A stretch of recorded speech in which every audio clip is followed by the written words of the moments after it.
Well, hello. I thought I'd come. I'm folding clothes, if you didn't realize what I was doing. And I was listening to the news. I'm a little upset.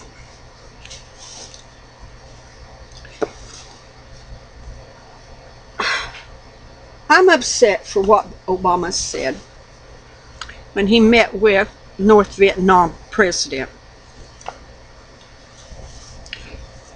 Yes, you know what? This man may say that he was impressed by our Constitution and the words of Thomas Jefferson.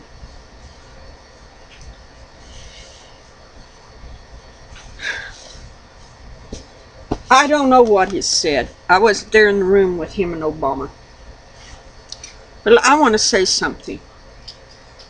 My husband is a Vietnam vet, 100% disabled with PTSD because of this war that he went and served his country that sent him over there. Now let me tell you a little bit about Vietnam vets,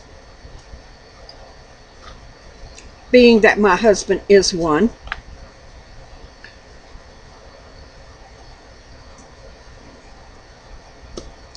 They have already suffered much for just being over in Vietnam and it being not the popular thing to do back then.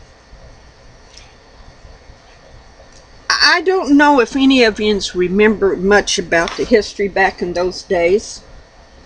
The 60s, the 70s, you know. I don't know if you remember it all, only but maybe the Vietnam vets.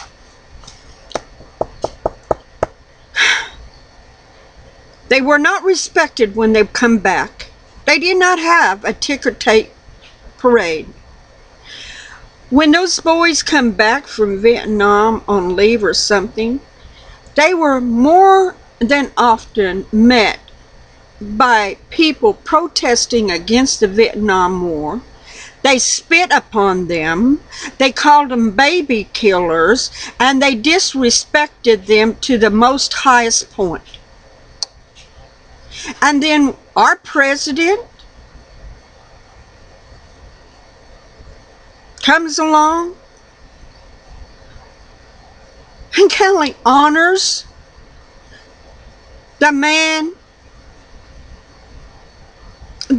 that started the Vietnam War over there. You know, he's no longer alive, but many of our boys died over in Vietnam.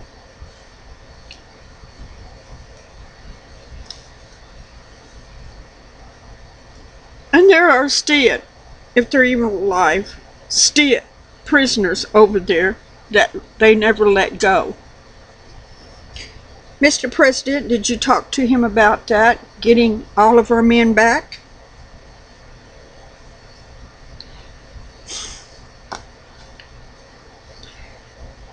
I'm upset because I see my husband suffer. I see what he has to go through.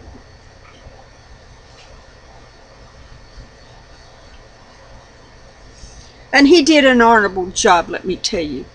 He did it. And you know what? He was proud of his country. He still is. But is my country proud of him? Is my president proud of him for what he did in the line of duty and service? Is my president proud of any of the soldiers that go and are in war?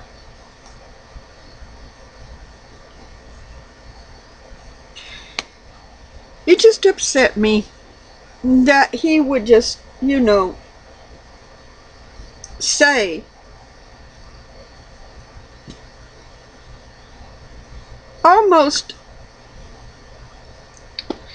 in an idolizing way about this leader that cost so many American lives as well as Vietnamese lives.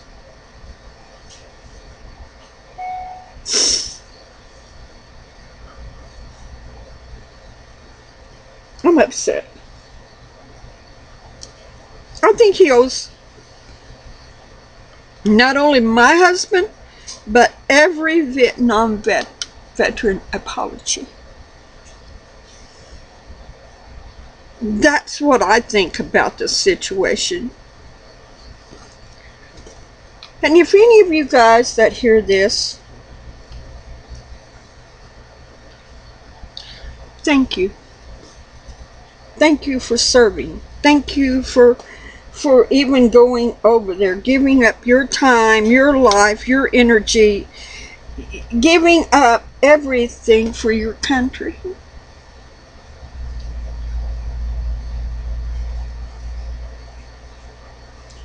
North Vietnam was not a good country.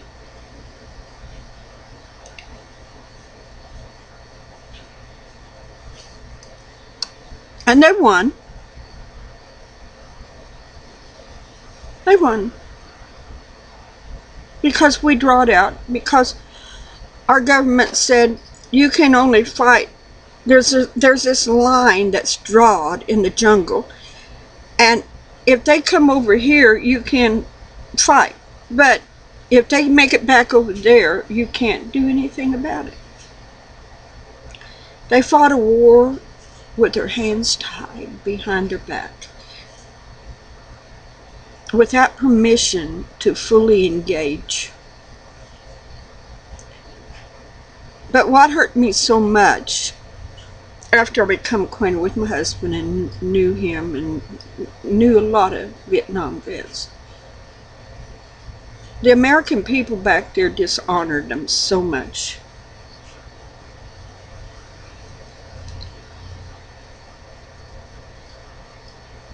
See, no, there's no other soldiers that's had to go through what they did when they come back, being spit on and called baby killers and stuff.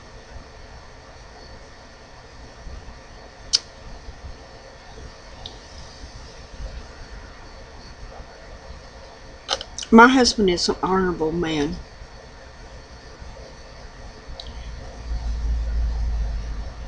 Had to deal with a lot. And still has to, because he is a vet and he has PTSD. And, you know, few people really understand these men that has serious PTSD. They don't understand them. They just want to judge them, call them gruff, you know, kind of people. This is not just talking about the Vietnam vets. This is talking about every veteran that's even coming back from overseas now that has PTS. They will never act the same as they were before they left and went over there, people. You families that are having to deal with this knows that those men that went, and women that went overseas and fought in the Iraqi and Afghan war did not come back the same as they left. They seen things and had to do things that is not in their nature. So they deal with it all the time. See, they don't get to walk away from it. They deal with it. They deal with it at night in their nightmares. They deal with it in day. I mean, you know, if a loud noise goes off around my husband, you know, a car backfiring, 4th of July is not good because there's sometimes people will throw firecrackers and near them, and it sets them off.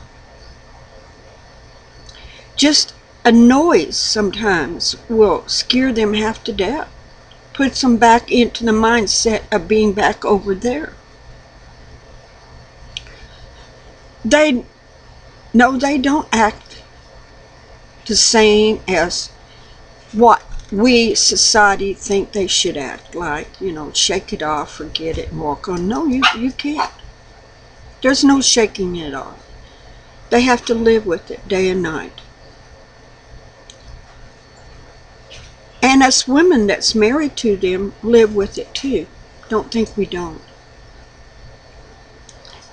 We have to walk that road with them. Sometimes it's too hard for some women, and they leave them and get a divorce. Me and my husband, being married as long as we have, will even startle some of the vets and even his psych,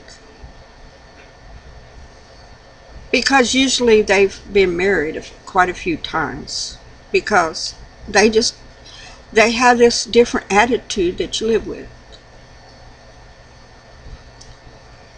But you see, I love my husband, and I went and took some classes on how to deal with him.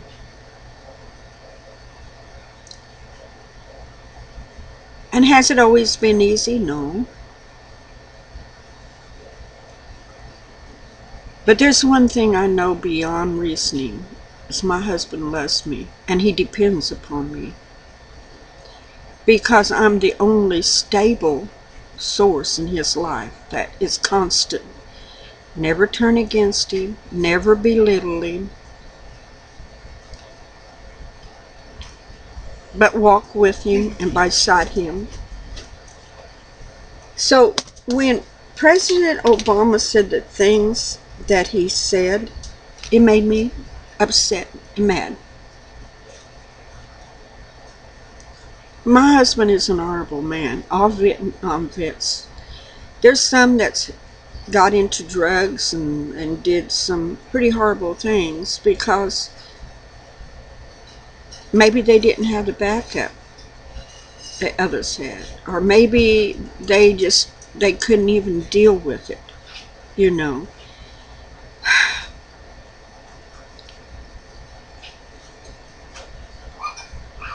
But basically, all the Vietnam vets that I know, they deal with it daily, nightly. They struggle to survive in this society that will judge them severely. And don't think if you don't have a son that's come back from Iraq or Iran, or a husband and that has PTSD, if you watch people around, they treat them a little bit different, because, see, they don't tolerate a whole lot. They're not trained that way. They don't tolerate nonsense. They just don't. They've been through a lot. They've seen a lot. So when people start getting into their face, they need to realize you're dealing with a different type of man than just the normal Joe Blow out there on the street. And if you attacked him, he will go into a defensive mode. And he will fight if he has to.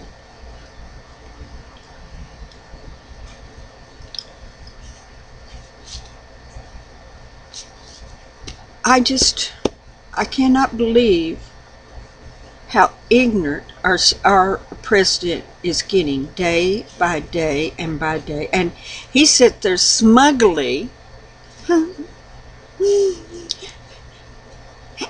and the guy, and he called his name, I can't even remember, but he founded it on our Constitution and the things that Thomas Jefferson said.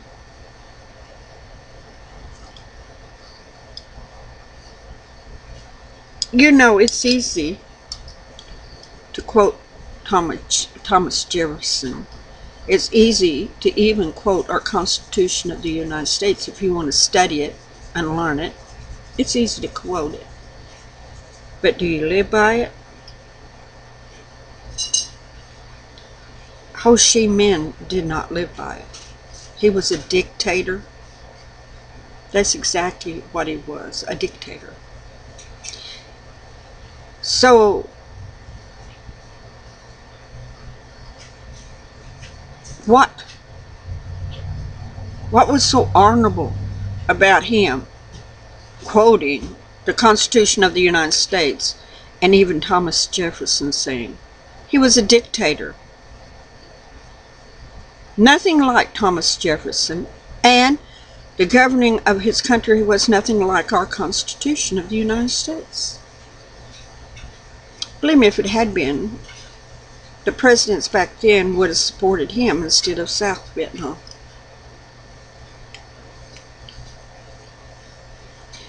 I'm just saying,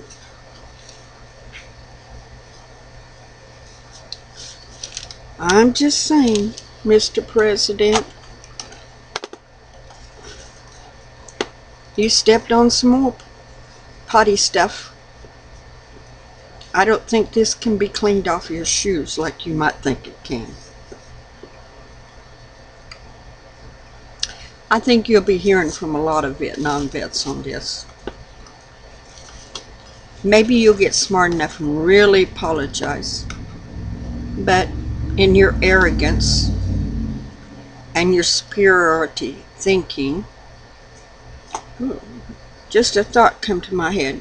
Maybe you would like to be like Ho Chi Minh, a dictator over the United States. Ain't gonna happen. Ain't gonna happen. Because there's enough soldiers out there that ain't gonna let it happen.